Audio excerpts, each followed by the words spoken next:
Hi. Hello. I lured JoJo to the desk with some treats. I don't know how long of the stream she'll stay here. She's like pausing because she can hear somebody in the hallway. Hello, everybody. Are you getting chewing ASMR from this? She's very close to the microphone.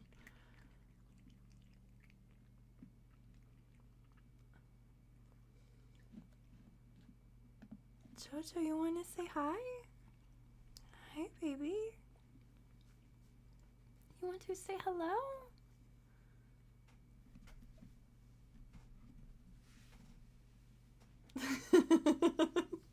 Jojo, come say hi.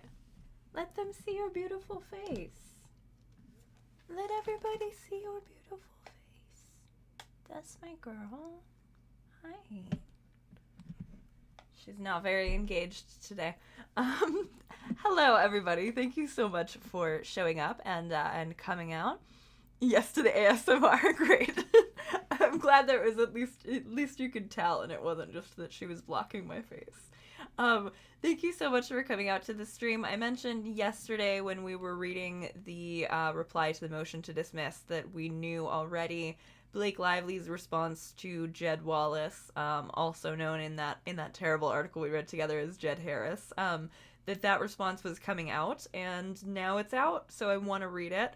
I have not read this yet, but we'll see. I'm assuming it's going to be less shitty than the one we read yesterday. So let me just shrink myself up into the attic here. And okay, am I there? All right.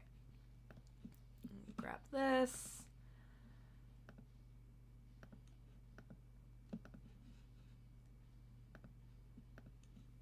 Can you hear my roommates? I hope you can't. I was told that the back of my microphone is a dead.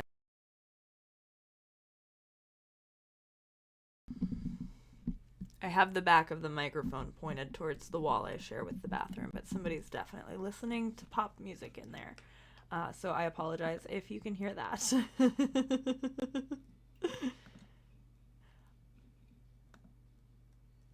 Oh no, do I have that up? Okay, I should have this.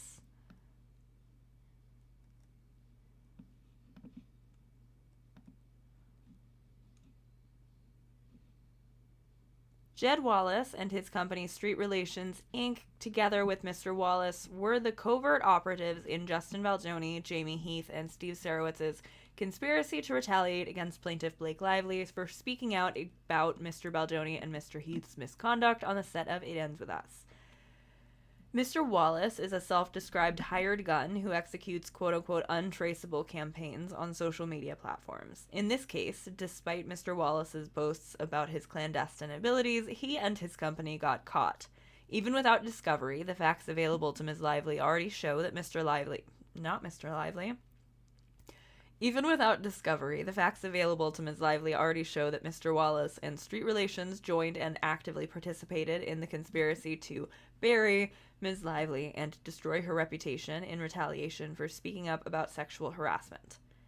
Their co-defendants' own text messages and emails, including with Mr. Wallace, confirm that the Wallace parties knowingly joined a conspiracy designed to harm Ms. Lively, knew what the conspiracy was trying to accomplish, and helped that happen. The other co-conspirators could barely contain their glee at how successfully the Wallace parties executed the plan, patting themselves on the back about their amazing work.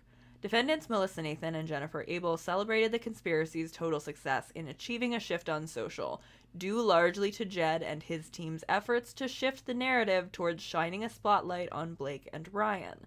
That is italicized and highlighted and bolded. Instead of on Mr. Baldoni and Mr. Heath's misconduct. The Wallace party's efforts were so successful that Ms. Nathan commented that the majority of socials are so pro-Justin and I don't even agree with half of them, lol. And added, it's actually sad because it just shows you have people really want to hate on women. Still, these were the efforts that Ms. Nathan saw as a total success, as does Justin. When another woman came forward to describe similar misconduct she experienced at the hands of Mr. Baldoni, The co-conspirators turned to the Wallace parties, with Miss Abel reporting that we've flagged to Jed and his team for more serious action on the social side. The Wallace party's motion ignores all of this, along with the rest of the amended complaint, in favor of a self-serving and unsupported narrative, denying any wrongdoing, any joining of a conspiracy, and any connection to New York. Each of the Wallace parties' individual arguments are legally meritless and contradicted by the detailed allegations in the amended complaint, which must be taken as true for the purposes of this motion. First, the Wallace parties argue that they are not subject to personal jurisdiction in this court, but their sole argument against Ms. Lively's theory of personal jurisdiction, a conspiracy-based theory, is that the Wallace parties did not join any conspiracy. To be clear, the Wallace parties do not dispute that a conspiracy existed or that other members of that conspiracy established sufficient contacts with New York, but only that the Wallace parties did not join the conspiracy.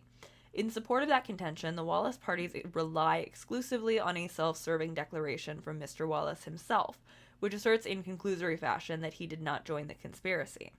But Mr. Wallace's self-serving declaration is contradicted by the verbatim text messages and emails in the amended complaint.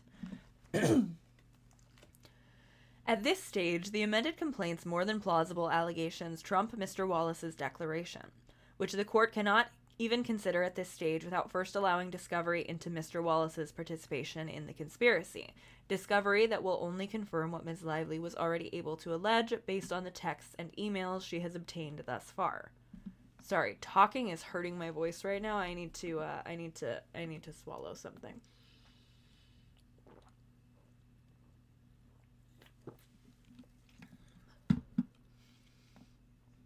Okay, thank you. Okay. Welcome also, everybody. I think I already said that, but welcome, everybody.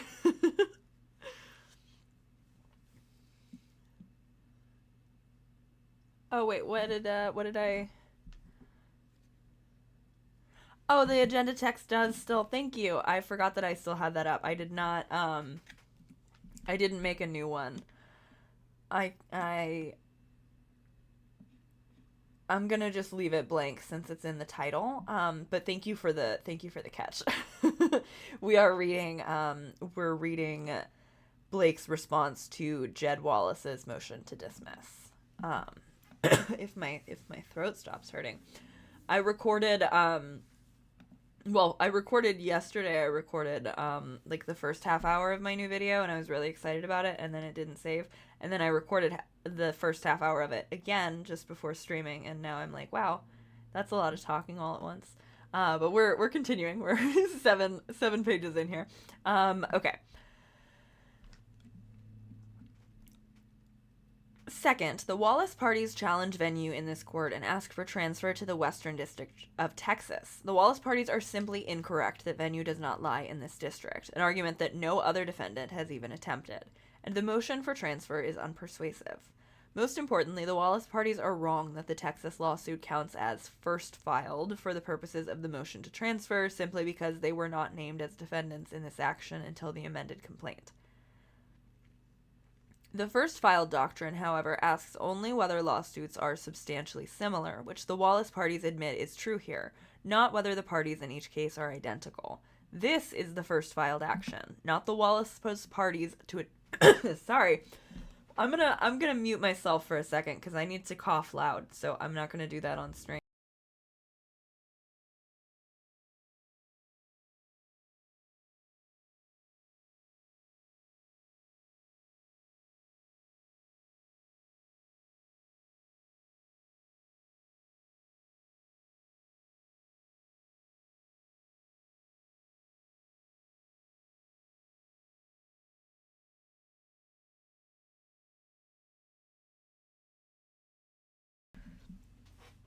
Okay.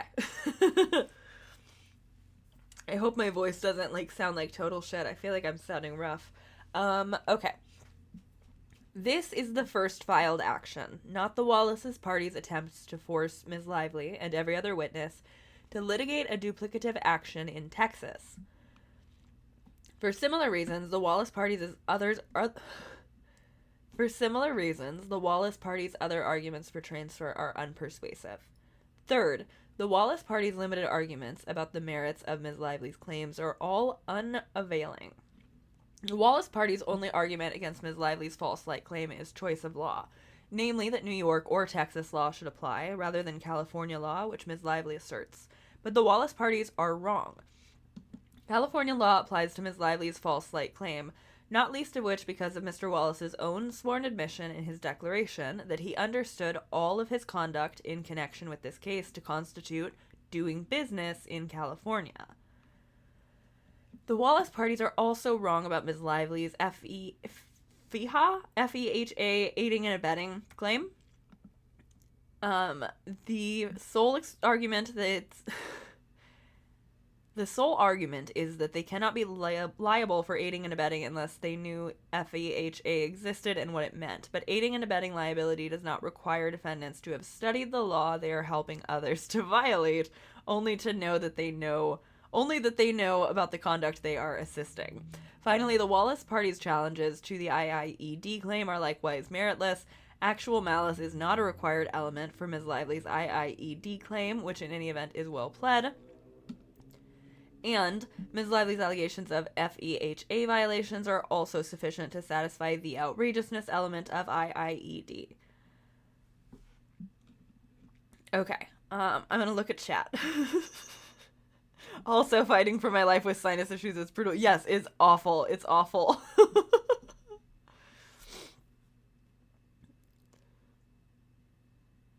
Right. Sorry, I'm looking at chat. I just realized I'm on Chop Chat and not live chat, which means I'm probably missing things. Okay, please don't die on us. Thank you. Yeah, I have done 2 live streams in the last 2 days. I have been really enjoying streaming. So I'm excited to do this. I just my throat was like burning while I was talking. We're on page 9 of 31 and we're going to get through it. It just might take us a little bit, so I appreciate your patience with me. Background. The Wayfarer parties embark on a conspiracy to destroy Ms. Lively in retaliation for raising concerns about sexual harassment. Also, sorry, we're going to continue reading this, but I want to watch later after we finish this, and I haven't decided if I want to do it in a different stream or if I want to do it in the same stream, so let me know. But I'm getting pushed a bunch of Justin Baldoni videos on my YouTube recommendations, obviously, right? Because I've been watching so much of that bullshit. Anyway, there's like a farmhouse tour or something with him and his wife. I need to watch that on stream. So either we can do that when we finish this, or we could do it like tomorrow or maybe later tonight. But let me know if you're interested in that, because I haven't watched it yet. But I feel like because it's Justin, it's gonna be really bullshit and really funny. So let me know.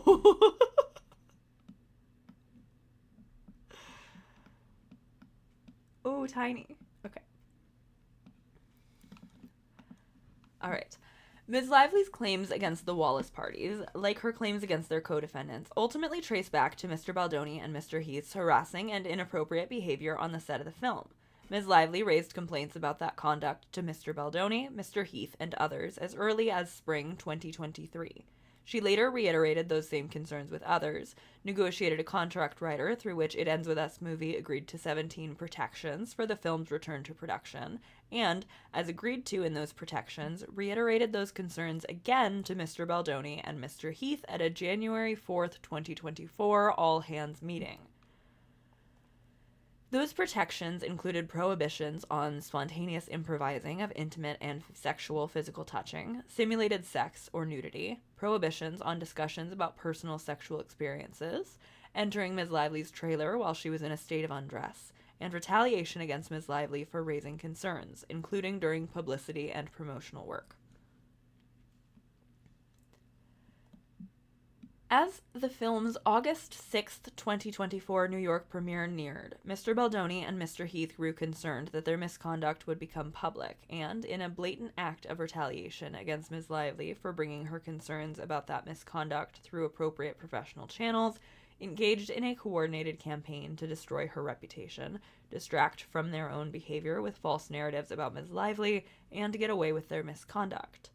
To advance those unlawful objectives, Mr. Baldoni and Mr. Heath enlisted a number of co-conspirators, including Mr. Baldoni's billionaire partner Steve Sarowitz, who promised to spend $100 million to ruin Ms. Lively and her family's lives, Wayfarer Studios, and It Ends With Us Movie LLC, together with Baldoni, Heath, and Sarowitz, the Wayfarer parties. Melissa Nathan and her company, the agency group PR, TAG, towards the Protections for Return to Production, which they styled as Ms. Lively's grievances. Together, the conspiracy set out to destroy Ms. Lively and punish her for having the courage to come forward about the harassment she and others experienced on the set of the film. Specifically, on August 2nd, 2024, Ms. Nathan delivered a proposal to Mr. Baldoni, which included a website to discuss, full Reddit, full social account takedowns, full social crisis team on hand for anything, engage with audiences in the right way, start threads of theories, discuss. This is the way to be fully 100% protected. Ms. Nathan also proposed the creation of social fan engagement to go back and forth with any negative accounts, helping to change narrative and stay on track. Per Ms. Nathan, all of this will be most importantly untraceable. As Ms. Abel described it, the plan was to engage in social media manipulation and proactive fan posting to counter the negative, as well as social manipulation.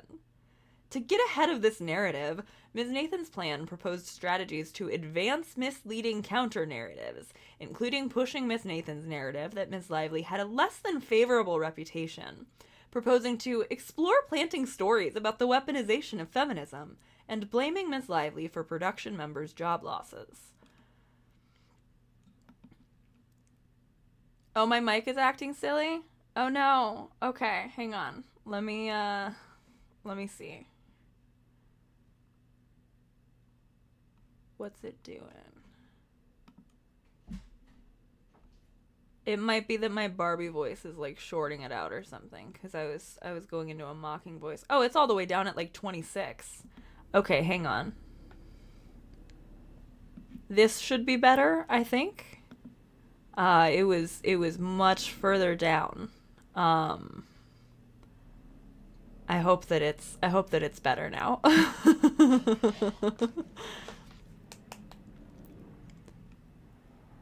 Right.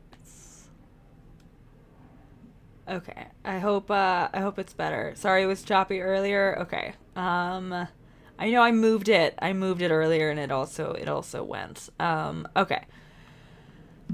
Initially, Mr. Baldoni expressed concerns that TAG's written plan was insufficiently aggressive to protect him. Writing to Mr. Heath and Miss Abel, he said he was not in love with the document they sent, not sure I'm feeling the protection I felt on the call, with Miss Nathan and her colleagues. Later that day, Ms. Abel and Ms. Nathan exchanged more text messages, expressing that Mr. Baldoni wants to feel like Miss Lively can be buried. Ms. Abel and Ms. Nathan agreed that they should not betray their true intentions in writing. When we send over documents, we can't send over the work we will or could do because that could get us in a lot of trouble. We can't write it down to him. We can't write, we will destroy her. We will go to this. We will go to this. We will go do this. We will do this. Imagine if a document saying all the things that he wants ends up in the wrong hands. Ms. Nathan followed this by assuring Ms. Abel, "You know we can bury anyone, but I can't write that to him." A few days later, Mr. Baldoni set the tone for the social combat he and his co-conspirators would enact, sending Ms. Abel a thread on X that had accused another female celebrity of bullying women. Mr. Baldoni stated, "This is what we would need."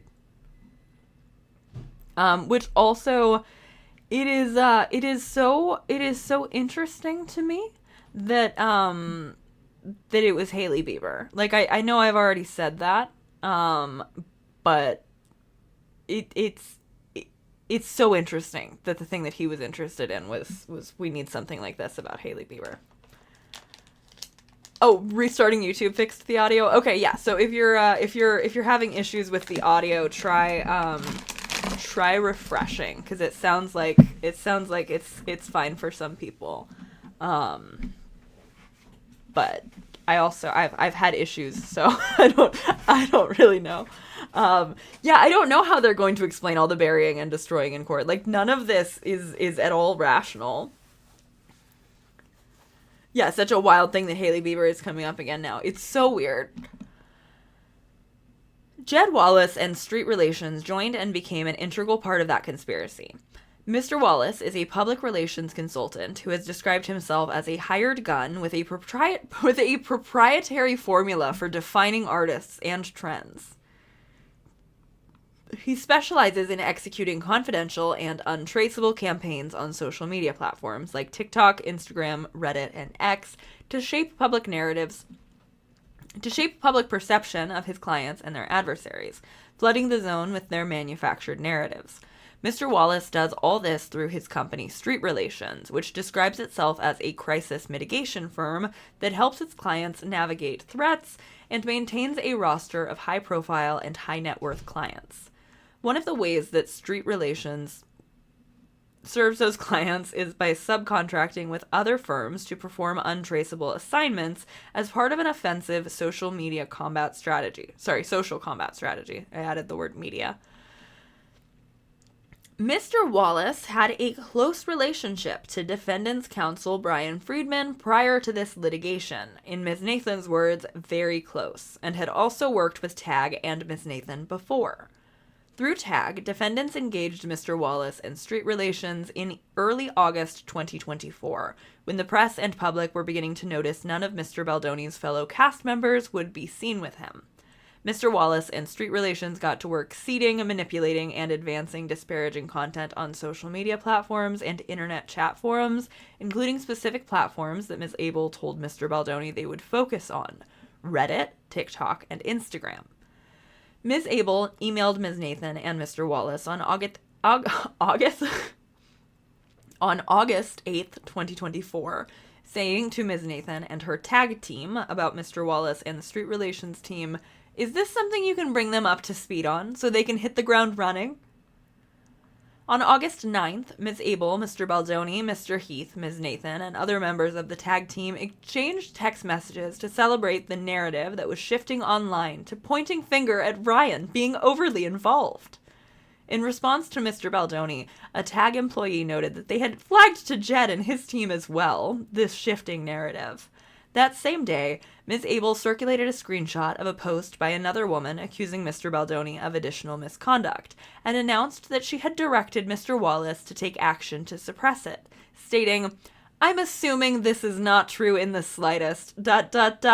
Either way, we flagged to Jed and his team for more serious actions on the social side."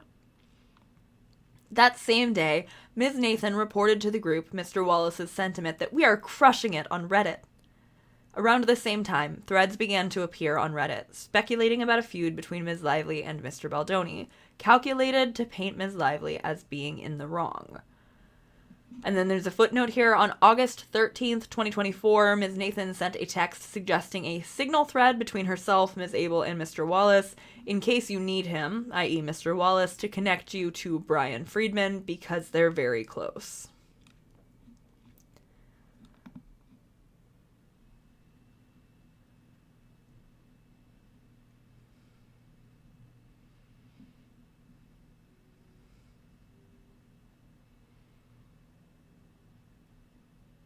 Yeah, this is such a better response than the one from Baldoni's attorney. Like, this is, like, so much easier to follow and so much easier to read.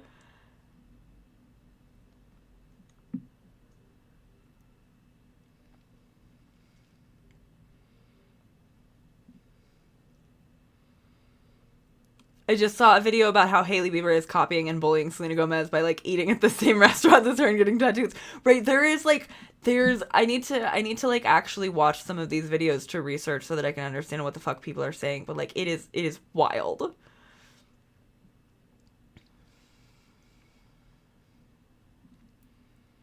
Yeah, isn't Hailey Bieber a rich Nepo baby the same age as Bieber? I find it weird people interpret her wanting to date him when they were both teenage peers as, like, obsessive fangirl behavior. That's the thing. I was just looking today, and she's 2 years younger than him. And she did have rich parents and stuff, but as far as I'm concerned, even if even if she was like a huge fan of his, I don't think that that puts her at the top of the power imbalance if there was one here, because I feel like there's been lots of evidence of Justin Bieber being really shitty to the women he's been with. And so it's like we're searching out a villain here.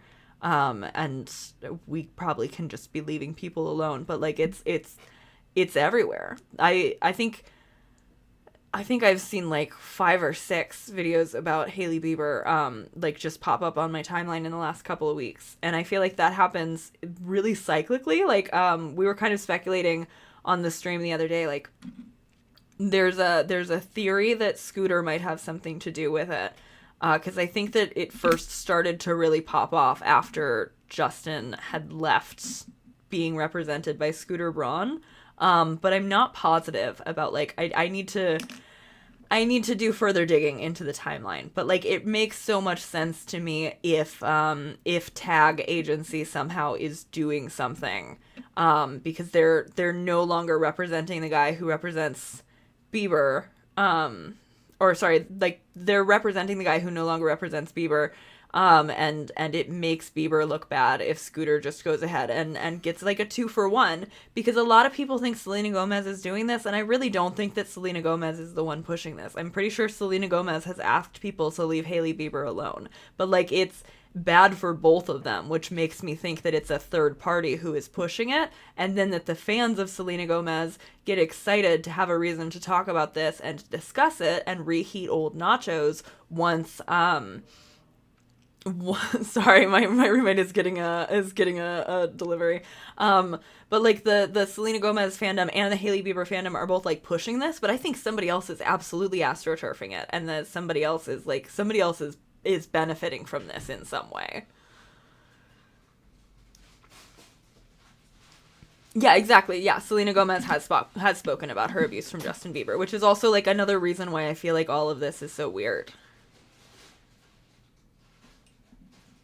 Yeah, the fact Hailey Bieber's hate train can be referenced by a dude who wants to push for another woman's hate campaign should probably tell you Hailey's media firestorm is bullshit. Exactly. And like, did he just randomly see that and think to himself like,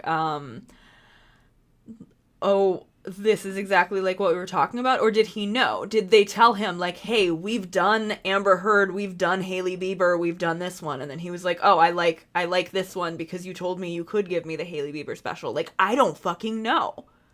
Either way, no matter what, it is so weird and so fucked up that some male feminist was shopping around.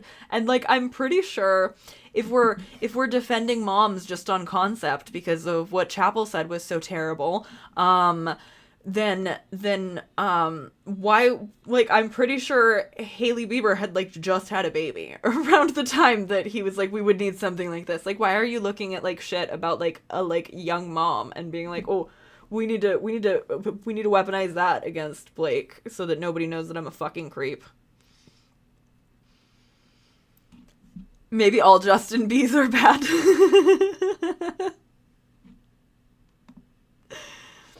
Okay. So we're on 13 of 31. On August... Wait, no, I already read that, right? Did I already... Yeah. Yeah. I'm just gonna start. I'm sorry. On August 10th, Tag expressly acknowledged the success of the Wallace Party's efforts to shift public attention from stories about Mr. Baldoni's misconduct into a manufactured and harmful narrative about Ms. Lively, stating that they had started to see a shift on social, due largely to Jed and his team's efforts to shift the narrative towards shining a spotlight on Blake and Ryan. Following this shift, Ms. Nathan texted, "The majority of socials are so pro-Justin, and I don't even agree with half of them, lol." Ms. Nathan later bragged that this went so well, it was genius. I feel like I have read those two in specific. The majority of socials are so pro-Justin, and I don't agree with them, lol. And this went so well, it was genius. I feel like I've read those out loud so many times because of how many videos I've done. I'm familiar with how to perform that one in my bitch voice. Okay. Over the days that followed, Mr. Wallace and Street Relations led a digital team that worked with Ms. Nathan, Ms. Abel, and Tag to further implement their social manipulation strategy. When an allegation surfaced regarding additional misconduct by Mr. Baldoni, as Ms. Abel stated, "This girl is claiming that Justin invited her up to his hotel room years ago." Ms. Nathan advised Ms. Abel, "Let us chat to Jed as well on this." In response to Mr. Baldoni's concern that he did not want bots defending him online, quote, "I really don't want bots defending me," end quote, Ms. Nathan reassured him that something much more sophisticated was in motion, stating that the other team, a reference to the Wallace parties, is doing something very specific in terms of what they do, adding that, "I know Jamie and Jed connected on this." Fucking Jamie Heath. He is always at the scene of the crime. We should take bets. We should take bets ahead of time if Jamie Heath is in Justin's home tour video.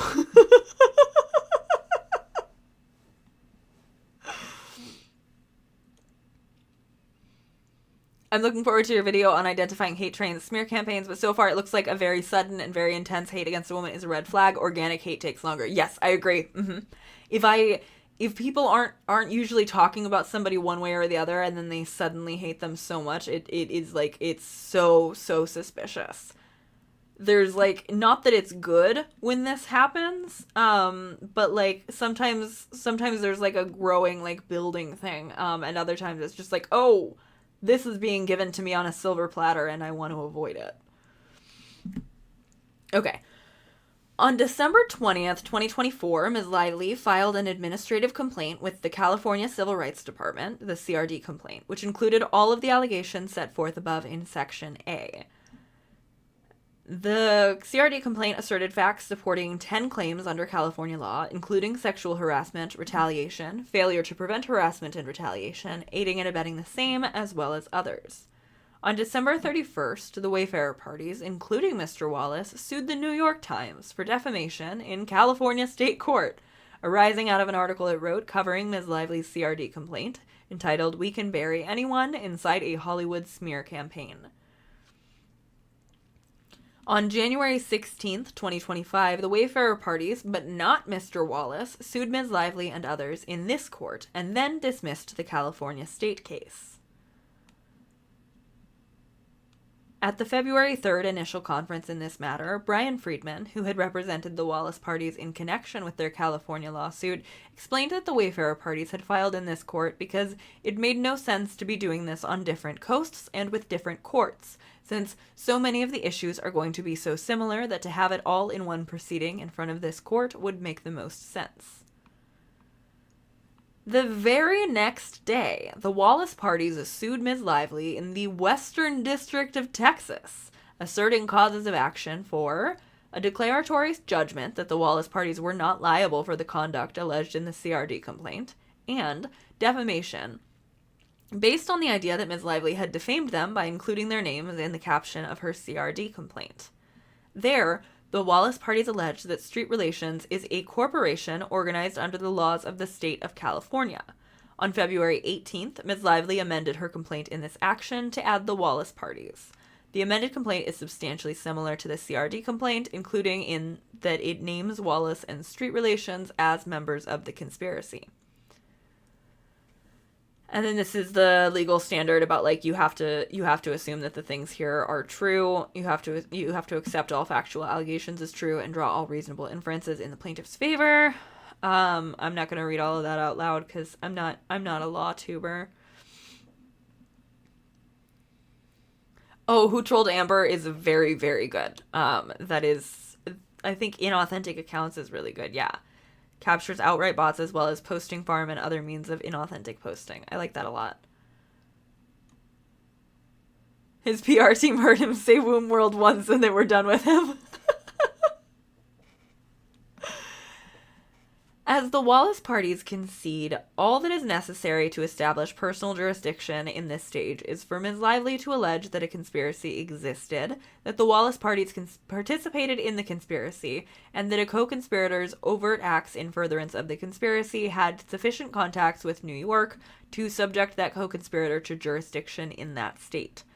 The Wallace parties do not dispute that the first and third requirement are satisfied. Wallace expresses doubts that the Wayfarer party's conspiracy existed, but does not dispute that the amended complaint sufficiently alleges such a conspiracy. Nor do the Wallace parties dispute that individual members of the conspiracy committed overt acts with sufficient contacts with New York to subject them to jurisdiction in New York. Instead, the Wallace party's sole argument against this conspiracy theory of jurisdiction is to assert that Wallace was not involved in the conspiracy. To support that assertion, the Wallace parties ignore the amended complaint entirely, relying solely on Wallace's self-serving declaration. But at this stage, on a Rule 12b2 motion where no jurisdictional discovery has been conducted, Wallace's declaration is irrelevant to the personal jurisdiction analysis.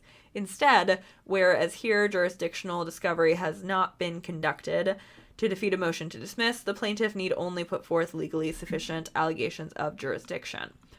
So long as a plaintiff's factual allegations constitute a prima facie showing of jurisdiction, that suffices, notwithstanding any controverting presentation by the moving party to defeat the motion. The amended complaint more than sufficiently alleges the Wallace party's agreement to participate in the conspiracy alleged in the amended complaint. During the crucial period surrounding the August 2024 premiere of the film, at which Mr. Sarowitz pledged to spend $100 million to ruin the lives of Ms. Lively and her family, Ms. Nathan, Miss Abel, and Tag began to fulfill Sarowitz's threat, engaging Mr. Wallace and Street Relations to engage and implement a social combat plan. Mr. Wallace and Street Relations were in close communication with Ms. Nathan and Miss Abel over the coming days, receiving instructions on how to perform their role in the conspiracy, reporting back about their successes, and receiving credit from their satisfied co-conspirators for their effort. Taken as true, these allegations establish that the Wallace parties were full members of the conspiracy, which defeats the Wallace party's sole challenge to a conspiracy-based theory of jurisdiction. Alternatively, if there is any doubt as to personal jurisdiction over the Wallace parties, the court should order jurisdictional discovery, because the sole jurisdictional issue, whether the Wallace parties were members of the conspiracy, is interwoven with the underlying merits. Any such jurisdictional discovery can and should happen in parallel with merits discovery, with adjudication of the jurisdictional question deferred to summary judgment or trial. Without discovery into the merits issues raised by the Wallace party's jurisdictional arguments, Ms. Lively has no ability to test those arguments, including the unsupported assertions in Mr. Wallace's declaration. And, because discovery is already underway, the most efficient course would be for jurisdictional discovery to proceed as a component of the merits discovery. The Wallace party's venue arguments are meritless. I'm assuming that this is just more of pointing out why it's stupid to sue in Texas when everybody's already agreed that they're suing elsewhere. I'm gonna skim for a moment.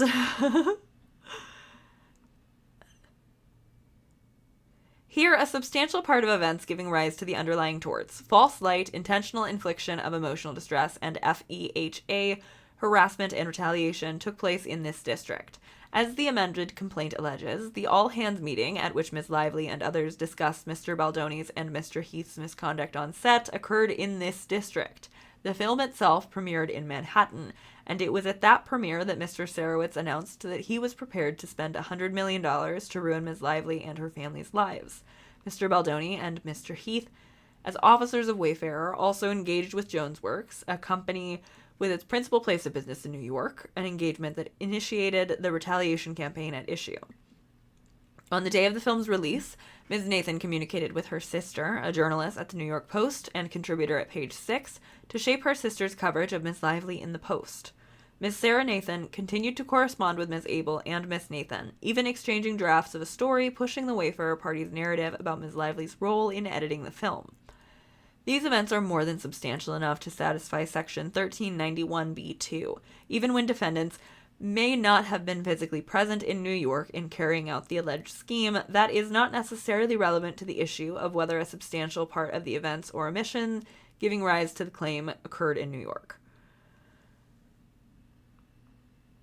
The motion to sever the Wallace parties and the transfer venue should be denied.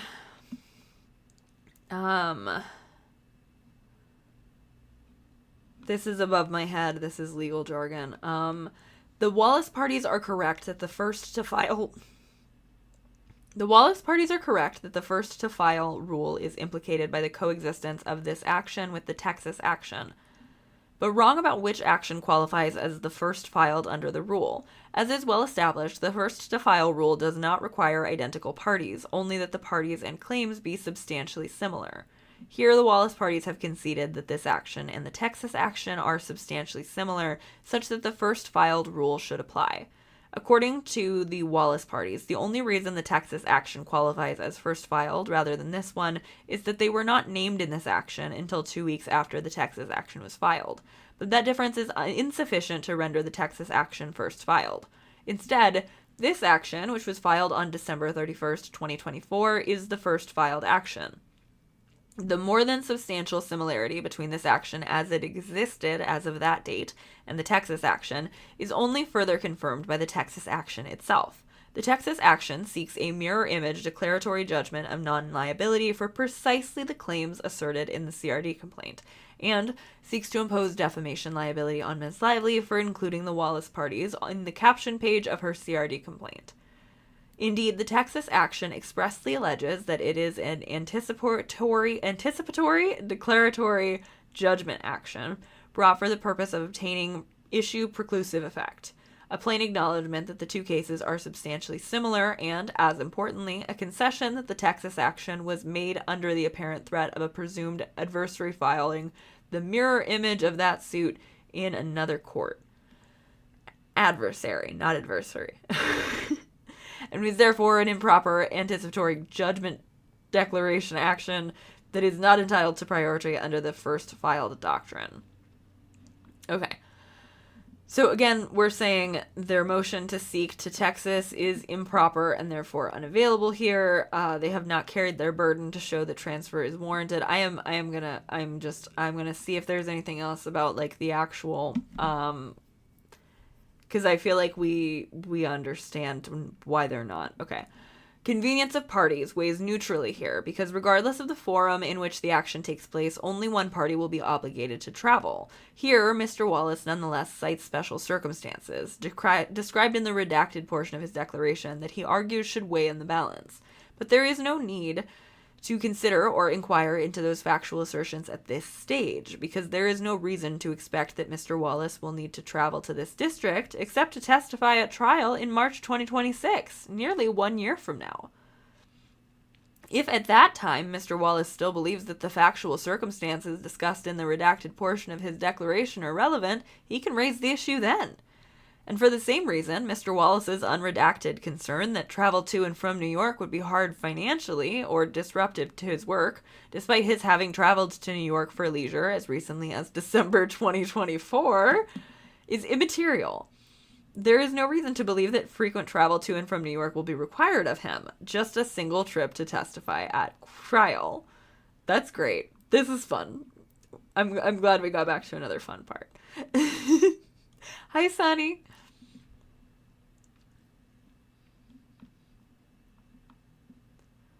All right. The locus of operative facts. The Wallace parties contend that the locus of operative facts is in Texas, at least as to Wallace and Street. But as explained above, for venue purposes, the relevant facts are those involved in the underlying torts for which Ms. Lively seeks to hold the Wallace parties vicariously liable. The Wallace parties also cherry-pick 3 allegations from the 482-paragraph amended complaint as support for their contention that the remaining conduct occurred in California, Hawaii, or Texas, but not in New York. But even that attempt to ignore the complaint's New York-based allegations does not satisfy the Wallace parties' burden to demonstrate that transfer to Texas, in particular, is appropriate. The relative means of the party.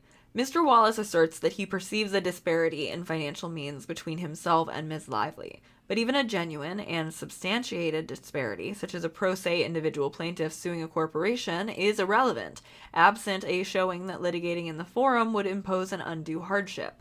The Wallace parties have produced nothing on this score beyond conclusory assertions about Mr. Wallace's own perceptions, but unsupported assertions of limited means and conclusory allegations in an affidavit are insufficient to move the needle on this factor.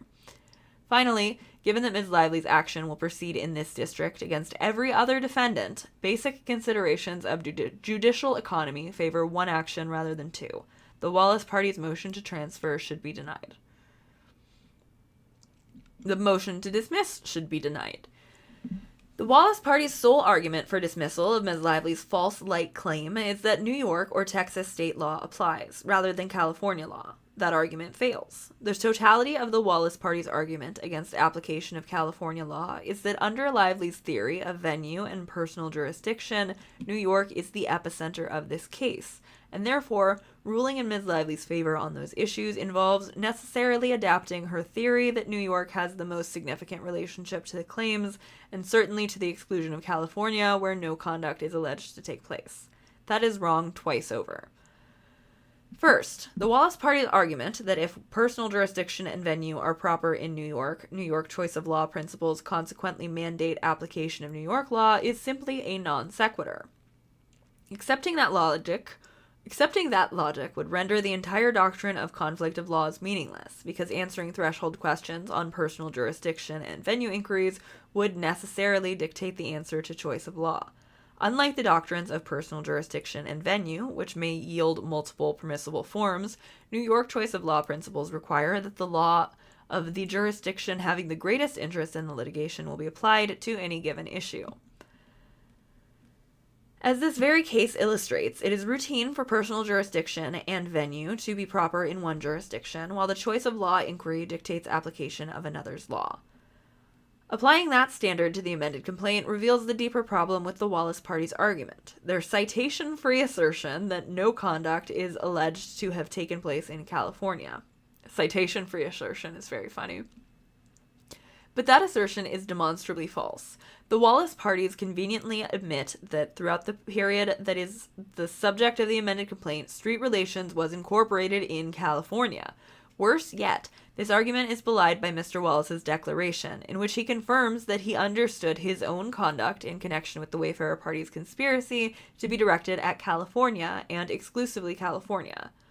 Because I provided feedback to Miss Nathan, who I understood to be in California most if not all the time, I only considered the impact of my work to be in California. The goal of my work was to inform her and her team, who I anticipated would be in California. And I thought of her work as for Wayfarer Studios, which I knew and know to be based in California. In other words, I thought I was doing business and providing my services to individuals in California. Wallace declaration, emphasis added, I'm sorry, I might have gone a little too far on that.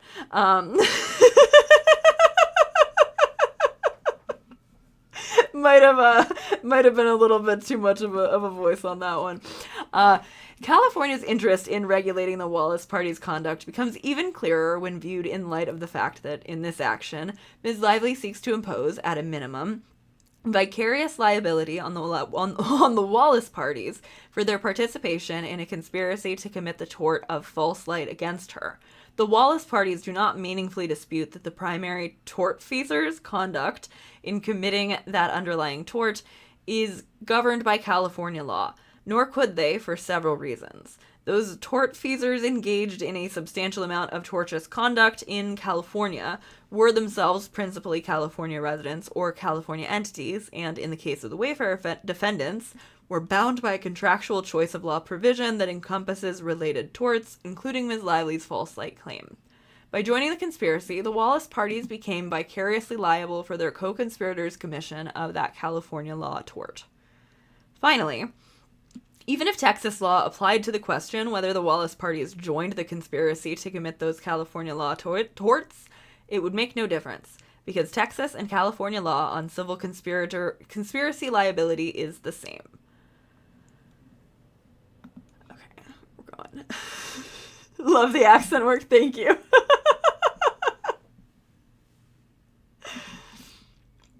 You take a sip of water every time he says California, for real. Okay. The Wallace parties do not dispute that California law applies to Ms. Lively's FEHA aiding and abetting claim. Instead, they advance the two related arguments under California law. First, that Ms. Lively has not adequately alleged the knowledge element of the claim, and second, that all the relevant primary conduct occurred prior to the Wallace party's aiding and abetting began. Both arguments are meritless. FEHA makes it unlawful for any person to aid, abet, incite, compel, or coerce the doing of any of the acts forbidden under the Act, or attempt to do so. As relevant here, to plead an aiding and abetting claim, a plaintiff must allege that the alleged aider and abetter knew that the employer's conduct violated FEHA. The totality of the Wallace party's argument challenges the amended complaint's allegations as to that element, asserting that Ms. Lively has not alleged how or why Wallace or Street knew that FEHA existed, let alone anyone's conduct violated it in this case.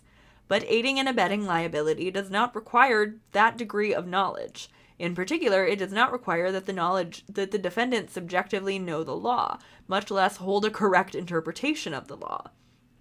All that is necessary is that the defendant subjectively know of facts that properly and objectively understood constitute a violation.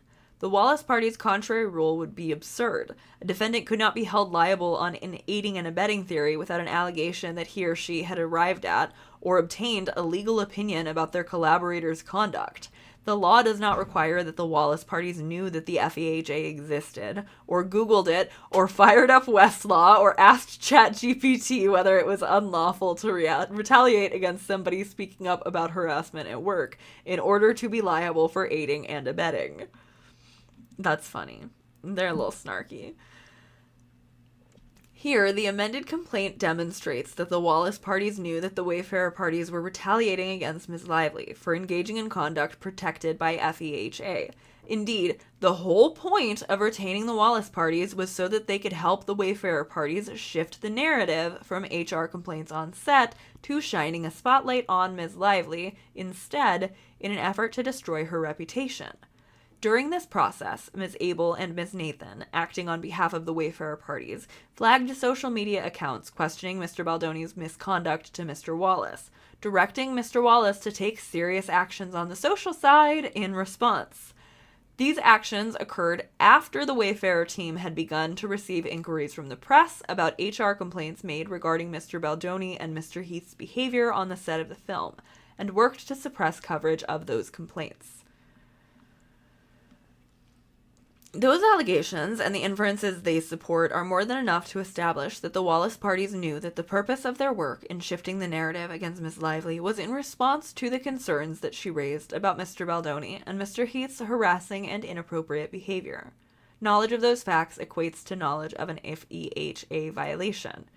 For these same reasons, the Wallace parties' second argument against the FEHA retaliation claim, that the retaliatory conduct occurred prior to the Wallace parties joining the conspiracy, fails. The Wallace parties joined and assisted the Wayfarer parties for the express purpose of shifting the narrative to one intended to destroy Ms. Lively's reputation. That retaliatory conduct occurred after Mr. Wallace and Street Relations joined the scheme, and with their knowing substantial assistance. All right, we're on 27 out of 31. We're rounding in here. Okay. The Wallace parties argue that Ms. Lively has failed to plead a sufficient claim for intentional infliction of emotional distress because she has failed to sufficiently allege actual malice, and because the alleged conduct can't possibly amount to the requisite outrageousness. And because the alleged conduct cannot possibly amount to the requisite outrageousness for a viable claim. Neither argument is correct. At the outset, the Wallace parties are incorrect that the actual malice standard even applies to Ms. Lively's IIED claim. The actual malice standard applies where an IIED claim rests exclusively on a theory for what has been determined to be a constitutionally protected publication. But as applicable here, IIED claims may stand independent of reputational claims where they consist of far more than publications. Ms. Lively's IIED claim as to the Wallace parties extends beyond a gravamen of falsehoods. There is no pleading that Wallace or Street made any particular false statement. As detailed in the amended complaint, the conduct giving rise to Ms. Lively's IIED complaint was multifaceted and included soliciting, developing, implementing, and promoting a covert, multi-tiered press and digital plan.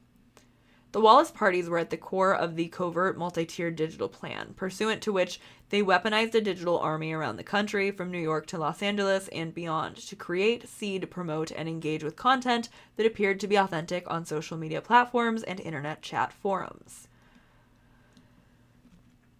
Indeed, the co-conspirators unleashed the Wallace parties to perpetrate a retaliation scheme against Ms. Lively that included not only seeding of content, but also boosting of content, amplifying negative content about Ms. Lively, including through engagement via comments on social media, and suppressing of negative content about Mr. Baldoni. Because the Wallace party's digital weaponization and social algorithm manipulation are separate from the injurious falsehoods claimed at Ms. Lively, actual malice is not required.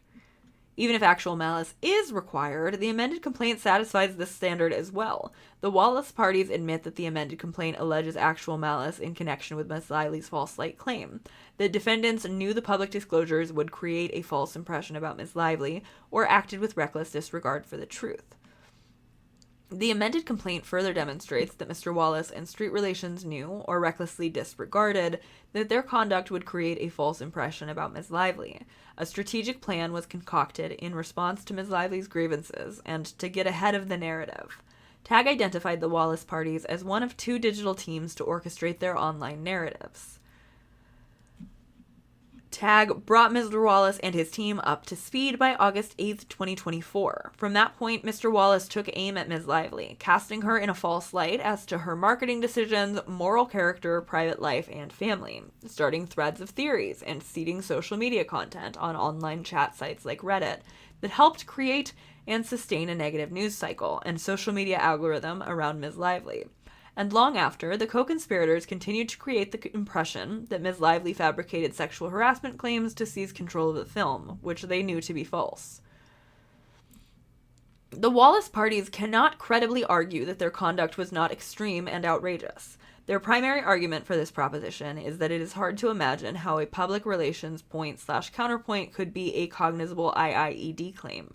To be clear, working to bury and destroy someone who raises claims of sexual harassment is not a PR counterpoint. On the contrary, the amended complaint exhaustively details the outrageous nature of the retaliatory scheme in which the Wallace parties participated, including the seeding of content that created and sustained a negative news cycle and social media algorithm around Ms. Lively, and that resulted in online vitriol and violence inundating Ms. Lively, her business accounts, and her loved ones. The Wallace party's actions here fall squarely within the outrageous conduct recognized by California courts that gives rise to an IIED claim.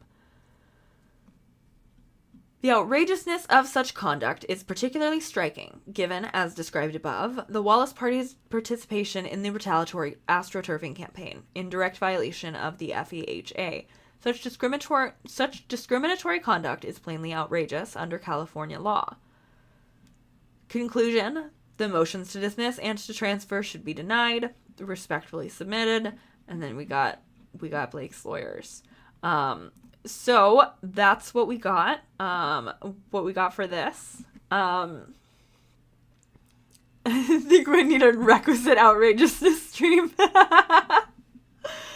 Love that. Okay, so yeah, that was 31 pages. I feel like the arguments in this were so much more coherent than the arguments in what we read yesterday, because yesterday they were like just trying to insist that that Ryan Reynolds had actually had actually published any of the things that they're claiming are defamatory, and they're still just kind of like, well, and also he defamed everyone all at once, all at the same time, even though none of this was published, and all of this seems to be protected opinion.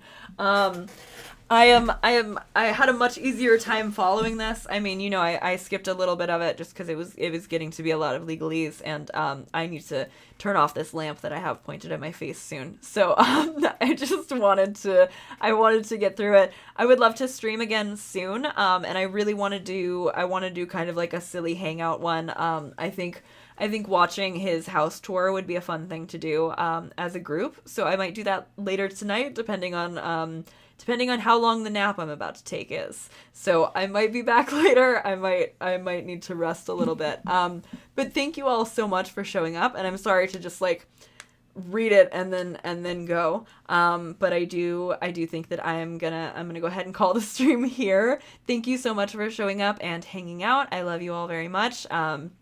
We'll discuss this more in the comments below, obviously, and I'm sure there's also good discussion going on that Reddit thread. But yeah, sounds like fun. I'll see you all soon. Bye.